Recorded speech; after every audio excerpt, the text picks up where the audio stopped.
जय माता दी। निकुंज के पावन वनों में एक अलौकिक प्रभात हुआ। मोर अपने पंख फैलाकर नृत्य कर रहे थे।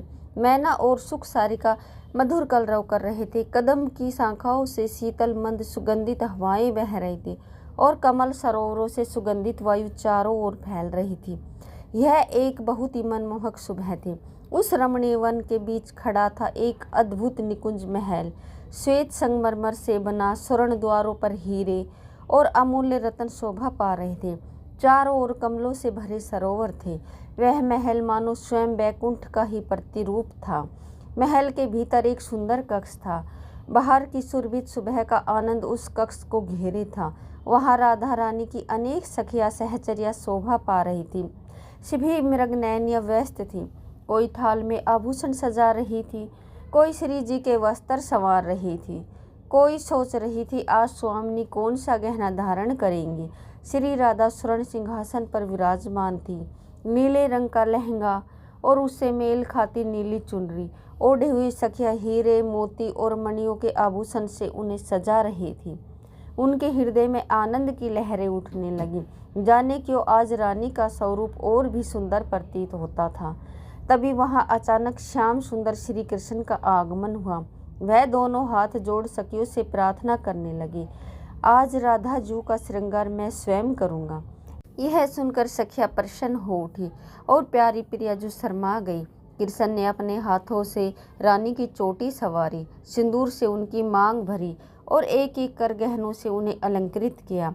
हर आभूषण उनके स्पर्श से और भी प्रकाशमान हो उठा। श्री जी फिर अपने रूप को निहारने के लिए आरसी के पास गई।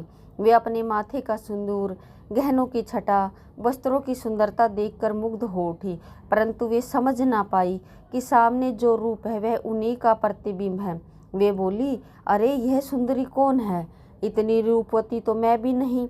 कृष्ण अवश्य इसे ही वर्ण करेंगे, मुझे नहीं। अरे सखी, तुम कौन सी गांव की हो? यह सोचकर उनकी आंखों से अश्रु बहने लगे। तुम्हारी आंखें कितनी सुंदर हैं, कितने प्यारे घने केस हैं। मैं तो तुम्हारे सामने कुछ भी नहीं हूँ। यह बोलते बोलते राधा मूर्छित होने लगी। सखिया दौड़ पड़ी, किंतु श्याम सुंदर ने राधा को अपनी बाहों में थाम लिया। उन्होंने प्रेम से पूछा, प्रिये तुम्हें क्या हुआ? पर श्री जी मौन रहे। तब श्याम ने आरसी की ओर इशारा किया और कहा, यह कोई और नहीं, यह तो आप ही हैं, आपका प्रतिबिंब है। यह सुनते ही श्री जी को चेत आया। तभी श्याम सुंदर ने अपने कर कमलों से दर्पण की छवि को बाहर खींचा और वहां प्रकट हुई हरित रंग के वस्त्रों से सुशोभित कमल सा मुखमंडल, अनुपम सुंदरी, स्वयं त्रिपुर सुंदरी का रूप। श्री ललिता सखी, स्वामिनी मैं ललिता हूँ, आपकी दासी। पर श्री जी ने उन्हें आलिंगन में भरते हुए कहा, तुम दासी नहीं, मेरी प्राण सखी हो। मैं राधा, तुम अनुराधा, मेरी सबसे प्रिय सखी तुम। सभी सखियों में मुख्य होगी। जो तुम्हारी शरण लेगा उसे मेरा प्रेम और हम युगल की भक्ति और कृपा प्राप्त होगी और सारी लीलाएं तुम्हारी शक्ति और आज्ञा से ही संपन्न होगी। और इस प्रकार प्रकट हुई श्री ललिता सखी, राधा कृष्ण की लीलाओं की अधिष्ठात्री, सखियों की अग्रणी और प्रेम की मूर्ति, राधा का प्रतिबिंब अनुराधा।